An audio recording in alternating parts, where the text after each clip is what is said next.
تبارك اسم ربك ذي الجلال والإكرام.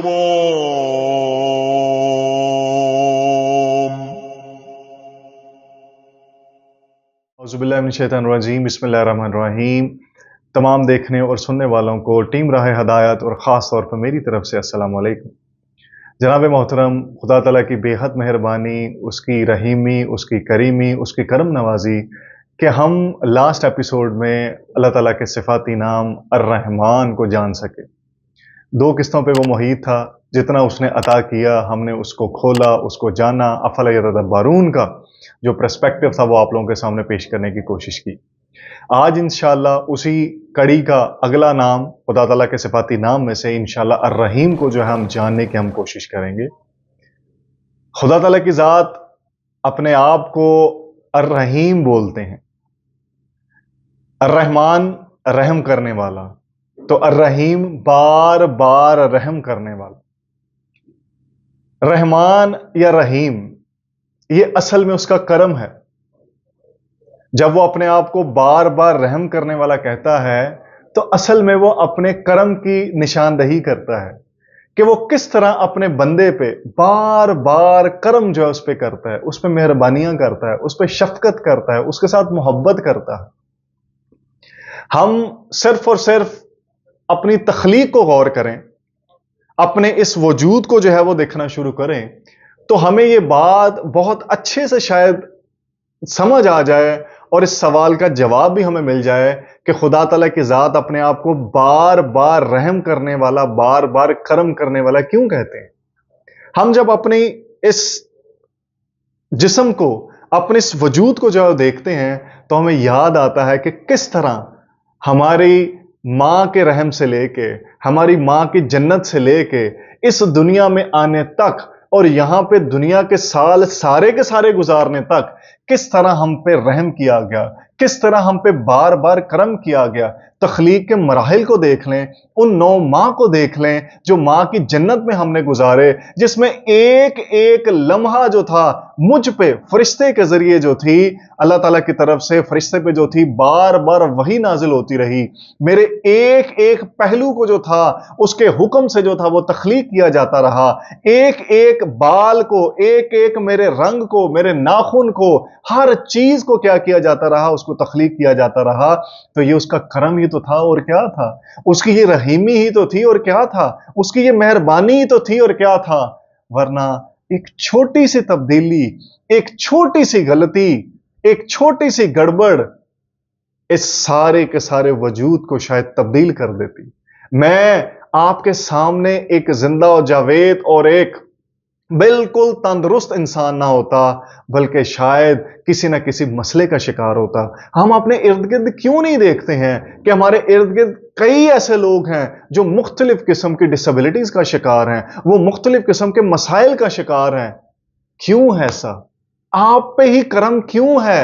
آپ پہ ہی مہربانی کیوں ہے؟ کیوں؟ کیونکہ آپ خاص ہیں اور آپ سے وہ خاص کام لینا چاہتا ہے. اس رحیمی کی وجہ یہ ہے کہ آپ خاص ہیں. خاص وہ بھی ہیں جن کو کسی نہ کسی پرابلم کے ساتھ پیدا کیا ہے، لیکن اگر آپ ایک سر کے بال سے لے کے پاؤں کے ناخن تک بالکل صحیح سلامت اس دنیا میں گھوم پھر رہے ہیں تو سب سے پہلے اس کا شکر ادا کریں. اور دوسری بات جو ہے، اس مقصد کو جاننے کی کوشش کریں کہ آپ ہی صحیح و سلامت کیوں ہیں. آپ کسی ڈسیبلٹی کا شکار بھی ہو سکتے تھے، آپ معذور بھی ہو سکتے تھے، اور تو اور آپ انسان نہیں ہو سکتے تھے. آپ کیڑے مکوڑے، آپ جانور بھی ہو سکتے تھے، میں بھی ہو سکتا تھا. کون ہے جو اس کے سامنے جو تھا پھر وہ آواز بلند کرتا؟ کون اس کے سامنے کھڑا ہو کے سوال کرتا؟ کسی میں جرت ہے اتنی؟ اگر نہیں ہے، اگر یہ ہماری ہمت نہیں ہے، اگر یہ ہماری طاقت نہیں ہے تو یہ اس کی رحیمی ہی ہے، اس کا کرم ہی ہے، اس کی مہربانی ہی ہے کہ ہم کو صحیح سلامت زندہ و جاوید ہمیں کیا کیا، ہمیں پیدا کیا. اور تو اور ہمیں مسلمان گھرانے میں، ہمیں بہترین والدین کے ہاں پیدا کیا جنہوں نے سارے کے سارے اپنے ریسورسز کو یوٹیلائز کر دیا صرف اور صرف ہماری پرورش کی خاطر. ہماری پرورش ہو گئی، ہمیں بڑا کر دیا. اور اس کی مہربانی کو ہم کیسے بھول سکتے ہیں کہ مسلمان گھرانے میں امت محمدی میں پیدا کیا، اپنے محبوب کی امت میں ہمیں پیدا کیا. تو یہ اس کی مہربانی ہی ہے، اس کا کرم ہی تو ہے۔ یہ رب یہ کہتا ہے کہ اے میرے بندے، تو اسی مہربانی کے لائق ہے، تو اسی کرم کے لائق ہے، تو اسی رحیمی کے لائق ہے، کیونکہ تو میرا بندہ ہے۔ آپ امیجن کریں ذرا اس بات کو، جب رب یہ کہتے ہیں کہ اے میرے بندے تو میرا بندہ ہے، تو رب کے محبت کا، اس کی شفقت کا، اس کی کریمی کا اندازہ لگائیں ذرا۔ اب دوسرا سوال یہ ہے کہ رب نے تو مہربانیوں کی بارشیں کر دیں، ہم نے کیا کیا؟ رب نے ہمیں کس مقصد کے ساتھ بھیجا؟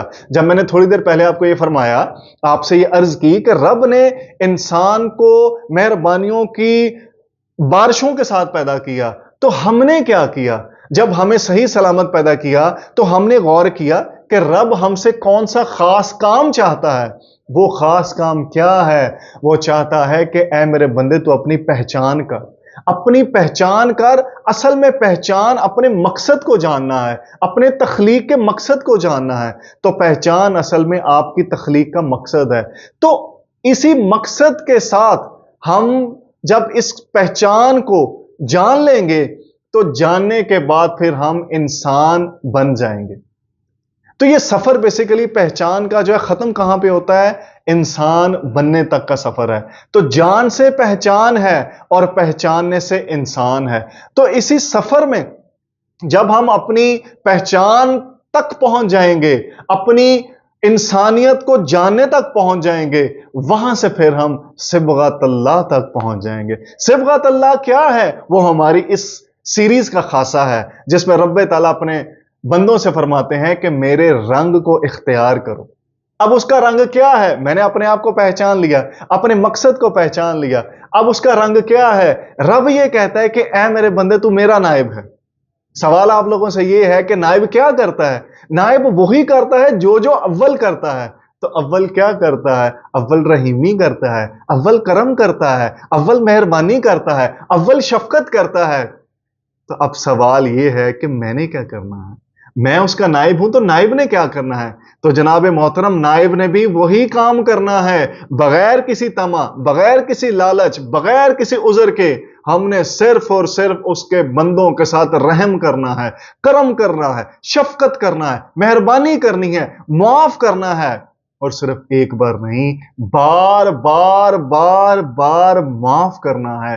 آپ رب سے جو ایکسپیکٹ کرتے ہیں، آپ نے وہی اس کے بندوں کے ساتھ کرنا ہے۔ یہی پہچان کا سفر ہے، یہی صبغت اللہ ہے، اور یہی الرحیم کی اصل منہج ہے، اس کی وہ منزل ہے کہ جہاں پہ اس کے بندے نے پہنچنا ہوتا ہے۔ اللہ ہم سب کا حامی و ناصر ہو۔ اپنا بہت سارا خیال رکھیے گا۔ انشاءاللہ اگلی قسط میں اگلے نام کے ساتھ انشاءاللہ ہم حاضر ہوں گے۔ السلام علیکم۔